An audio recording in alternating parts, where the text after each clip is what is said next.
Hi everyone, and welcome to another episode of the Product Coalition podcast. I'm really excited to be joined by Yoav Farbey. Welcome, Yoav. Hi Jay, thanks for having me. Absolute pleasure, absolute pleasure. Looking forward to chatting today about how can product teams build the right thing whilst also working well together. Looking forward to chatting through with you. Awesome. I'm looking forward to discussing this. Yeah, it's going to be good. It's going to be good. So if you're listening in to the Product Coalition podcast for the first time, welcome. We're a global product community with over 1 million annual readers and 7,000 Slack members and thousands of podcast listeners. If you'd like to learn more about the Product Coalition or to test what you've learned in each episode, head over to members.productcoalition.com to find out some more. Yoav, I'm really looking forward to this session. We've got to know each other a little bit through the Product Coalition over the last few months, which has been great. So looking forward to jumping into a recording with you. For those listening in, Yoav, would you mind sharing your background and your story into product and what the past looked like for you? Sure. My name is Yoav. I graduated in England. I'm now living in the Netherlands. When I was in London, I spent several years in different startups, working in a data role and a product role for 5 or 6 years in different startups, learning on how to launch applications, how to launch new services in different sectors. When I moved to the Netherlands 4 years ago, I went to Accenture, to a subsidiary of Accenture, to work in a consultancy. And there I learned a lot about not only how to serve products from a consultancy perspective, but also a lot about design thinking and service design. There was a big emphasis on design in that company. And now I'm working as a senior product manager at NewMotion. That's an electric vehicle charging company. So we make electric vehicle chargers and software solutions for those chargers, whether you are an individual or a business. We have different solutions for different customer segments. Awesome. I love the growth in that career journey there, from everything from startups to big consulting firms and now into sort of that eco space. Yeah, and also a scale up, which is also nice and a new addition to the different types of companies. Yeah, well, and I can see why this topic would be so relevant to you, because obviously a complete blend of experiences from newly formed teams to those that have probably been around for a while working together. Yeah, definitely. So let's jump into the topic today. Yoav, was how can product teams build the right thing and work well together? But why did this topic sort of mean so much to you? So building the right thing, part of the topic, I learned a lot during my time at Accenture working with clients to make sure that we are building the right thing. Often you'd have stakeholders come in from a consultancy perspective and say, I want this thing. And whether or not that thing, a bad thing to do is to just say, okay, cool, let's build the thing that you want. A better way to work is to really understand the problem that the client is really identifying and has identified before coming to that conclusion. And that is really easily translated into startups, scale-ups, so product-based companies. So you'd have a stakeholder that comes to you when you're a product manager and they say, I want this thing built because a customer has asked for it, or I think it's a really good idea because I'm in a position to know. And a really good reaction, or like a better reaction than just going and building it, spending however many months is needed, is to really work with the stakeholder to get an understanding of what is the true problem and how can it be solved in the easiest way possible that benefits the end user, the business, and if you're working in a consultancy, the customer themselves. And I learned a lot of different techniques working with service designers with tools like design sprints to make the discovery process much better and more detailed. And then the second part, how do teams work together? When working in a scale up or a startup where you have multiple teams, or maybe you're working in a consultancy with a large client, you have multiple teams working on the same product, and therefore you have to interact. As a product manager, you're likely to interact with other product managers. And obviously you have your own priorities, the other product managers have their own priorities, but how do you work well together is really important to make sure that there is an alignment with around amongst the product managers, even though they might not work together every day, because that means there's smooth transitions of work, and there's also smooth communication in, let's say, the dependency between two teams. If there's a good relationship and a good understanding of the way of working, getting those dependencies fixed is much easier. So those were the two things I see related. Awesome, awesome, great to hear. I can certainly imagine that in both instances, their ability to remain adaptable around the different types of clients and their sort of ways of working, and what a discovery means to them, and also working with new teams in continuous ways, having to be adaptable to new different behaviours and cultures of newly formed teams is critical. Definitely.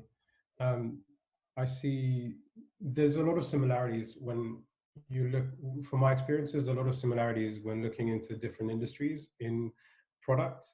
So there is always similar problems of there's dependencies within teams. There's sometimes unclear requirements come in, or there is very loud people asking for requirements that might not be the best thing for the product or the best thing for the future to be done. And there's how to tackle these challenges um, gets better with better communication amongst product managers. Awesome, awesome. So let's jump into the start of building products. Let's go into product discovery. What does product discovery mean to you, Yoav?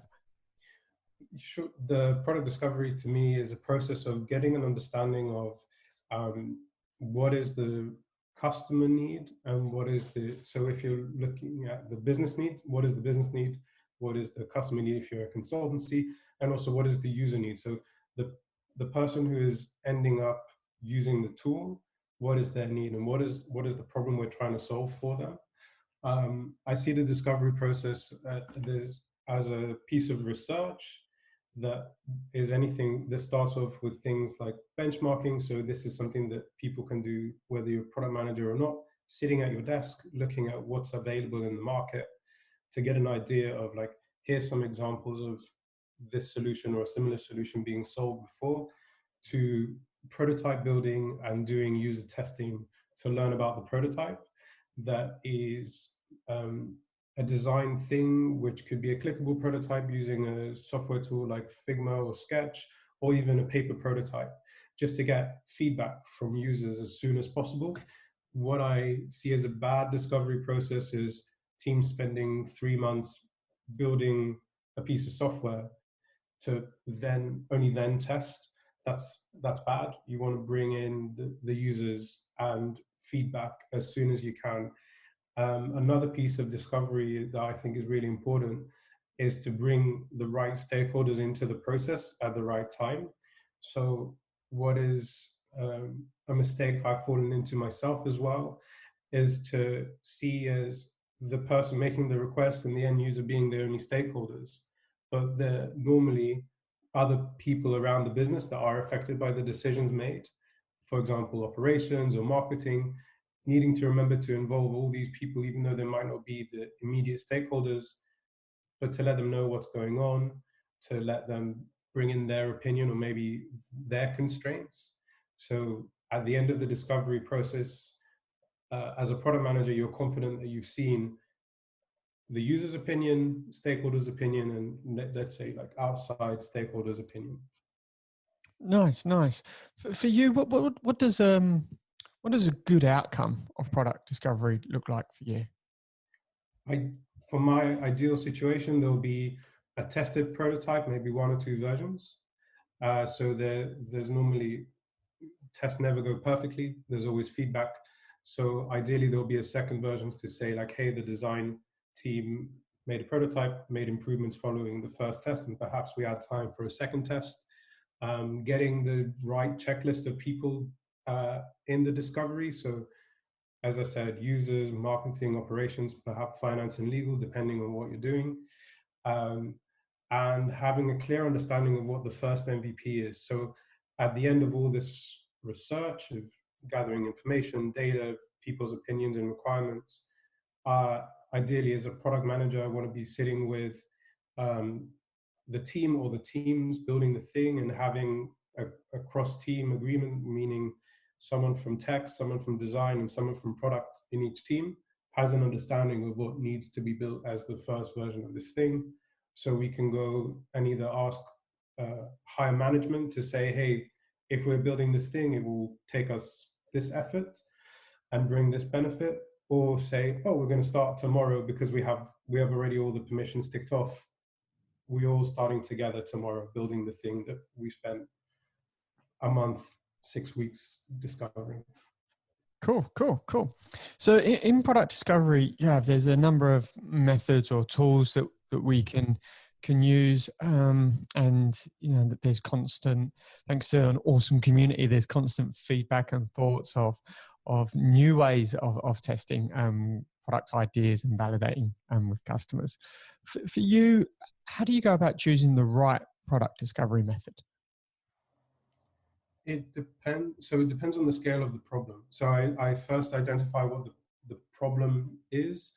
And then, if it's a very small problem, when I have a discussion with my immediate colleagues in tech and design, and we think, hey, this is not big enough or complicated enough that is worthy for a tool like a design sprint, then we would go maybe straight to make a quick prototype, do a bunch of internal testing, maybe invite users if it's a small thing, to if it's a really complicated multiple team problem, then a tool like design sprint is far more appropriate, because you want to have with a design sprint, you get a lot of investment of time from lots of different stakeholders.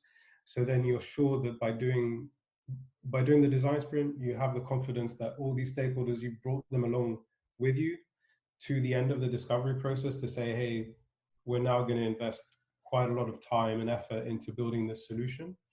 What often can happen is me and my immediate colleagues might think a problem is not that big, but when we start talking to, let's say, the immediate stakeholder is someone from finance, we realize that, hey, it's not as simple as we first thought, and then your discovery process is extended, but it's extended in a worthwhile way, because you're not over investing in discovery, you're investing the right amount.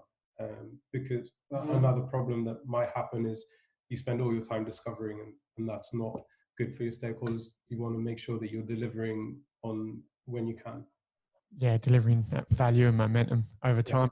Keen to know, have you, since obviously COVID hit the world, particularly where we are in Europe, have you had to run a design sprint remotely yet?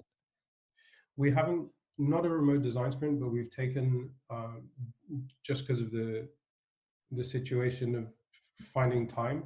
Yeah. So what we've done when we had to do a large discovery process is I basically split a couple of workshops over a couple of days. So taking 2-hour blocks over a couple of days with the stakeholders, and with my experience with design sprints, take, let's say, a little bit of the understanding workshop, a little bit of the discovery workshop, ideation, conversion, and testing. So make that far shorter and more crammed into a day. So I wouldn't call it a real design sprint, I'll call it a workshop to get an understanding. Yeah. I imagine, I've heard there's a big community online, and I've seen the workshops of the Global Design Sprints, which is a group of people who do design sprint globally, not necessarily for a particular project. And it's really interesting. One of my colleagues was very involved in that. So I've seen it happen. It is possible, but I've not led that. Yeah, right. Nice. I was very fortunate, actually, 2 episodes ago to chat with Braden Cowitz, one of the co-creators of Design Sprint from Google Ventures, and that was a great episode. But it also leads into what we're going to talk about next, which is communication as well. And in that episode, we spoke quite a bit around communication. So before we move into that space, though, when you're talking about sort of multiple product teams, etc., what are some of the lessons, particularly around design sprints, that you've learned that that were lessons learned the hard way that you wouldn't do again, etc.? Yeah, I mean, I think on a personal level, I think investing in preparation is really important, especially if you're the product manager. You're likely to be the decision maker or the facilitator of the workshop, depending on the situation in the organization. And both these roles are really important to be well prepared. You need to be more prepared than the guests coming in, the participants. So I'd say invest in that, invest in preparation, whether it's teeing up the participants to understand what a design sprint is, because of course you're likely to be more experienced, or if you're leading a design sprint for the first time, you're doing the research of how to facilitate or how to be a decision maker, and then you want to bring the colleagues in. And the second thing is, uh, like from experience, don't expect it to go right perfectly the first time. It's going to be, it is hard work. You're investing a lot of time. You're investing 5 whole days of work into a single problem. And the idea is, you invest a lot of this energy, but it's worthwhile because you spend far less energy than it would take you to really build the thing from the first day. So if you come in on the first day, here's the problem, go build it. You're investing a lot of time, and you're condensing that into 5 days. Okay, thank you. So let's switch over to the largest sort of side of product, when you've got multiple product teams, and everyone needs to sort of pull in a common direction to create value. What tips, experiences, advice do you have around how do you ensure that teams are working well together? There's a few things that I've done to help my team on a individual level, and also for the product team in general, to get better communications going on. One thing is really simple: is talk to the other product managers on a regular basis. Whether now during COVID times we need to do video calls, in other times it would just be meeting for a coffee in the office. When we get back to that, I'm sure that can be picked up again. So you want to have as a starting point, you want to have a general understanding of what other product managers are doing. So if a colleagues ask what's going on with team X, you can say, oh, I spoke to the product manager of that team relatively recently. They're working on this and this. And that's like the basic level of communication, I'd say. Something else that we're doing, and I recommend, when you're realizing that there's, let's say in your organization, you have platform teams and customer facing teams. So there's a lot of dependencies on the platform teams to deliver information to the customer facing teams. Then what we're doing is having bi-weekly meetings where it's the product manager and a senior tech person meeting on a bi-weekly basis to exchange information, because we understand often the case, the platform teams are being asked for have a lot of dependencies when, like, we're not the only front-facing team needing stuff from the platform team.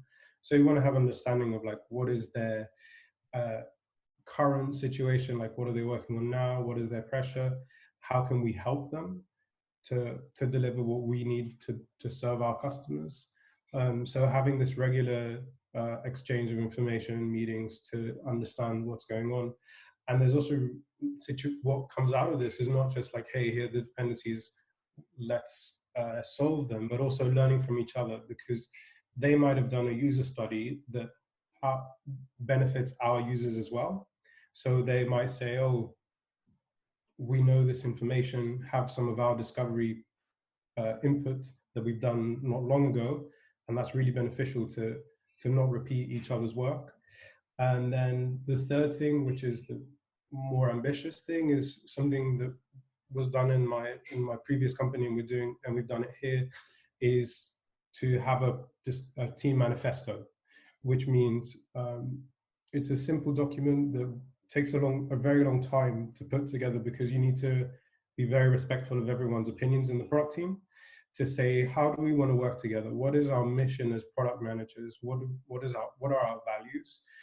What are our goals? How do we want to grow as a product team?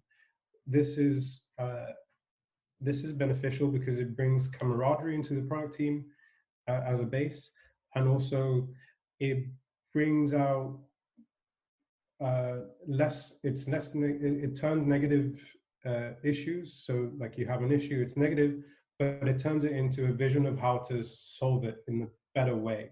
So if you're saying, let's say there's a complaint in the team that there's not enough inter-team communication, then part of the manifesto is, hey, we want to make sure that our inter-team communication is better. And the manifesto is basically painting a future of where you want the team to be, and you're collecting input from the team itself. And it's a relative, it's not an easy process. It's relatively time consuming, but I see the benefit is tenfold the time you invest, because once you have this aligned vision and aligned ways of working, it's much easier to say, oh, I know this is where we're aiming for. Let's work with that together. And it just helps give the team a direction of how we want to work together. Okay, so the manifesto is it's two parts. Is what I'm hearing. It's an opportunity to collaborate on a common output, being the manifesto, but then you also turn to it repeatedly over time to ensure that you're striving towards those collaborative outcomes. Indeed. It's not something that you necessarily visit every week, but let's say every quarter, a couple of times a year, you want to make sure that you're visiting it to make sure to check in with the team. And it's not a test that we pass or fail.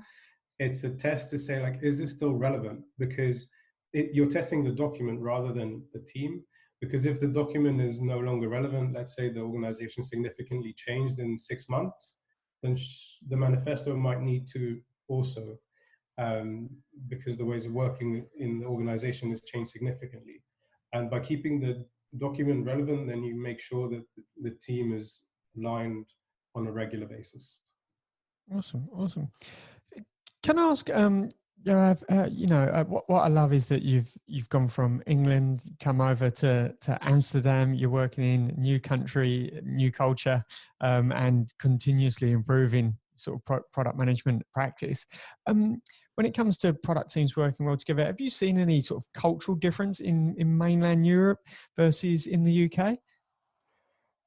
That's a difficult one. I don't think I have. I mean, in Amsterdam, it's very multicultural. So and especially so if you look at the tech teams, they're even more multicultural. So meaning like from all over Europe. Awesome. Both in London and in Amsterdam. I think with colleagues outside of the tech department, then you'll see more less diversity from country base. But so I think when I'm thinking about product teams, I think about the tech and product managers, and that's been relatively international in my experiences, both in London and Amsterdam. So I don't see a big difference.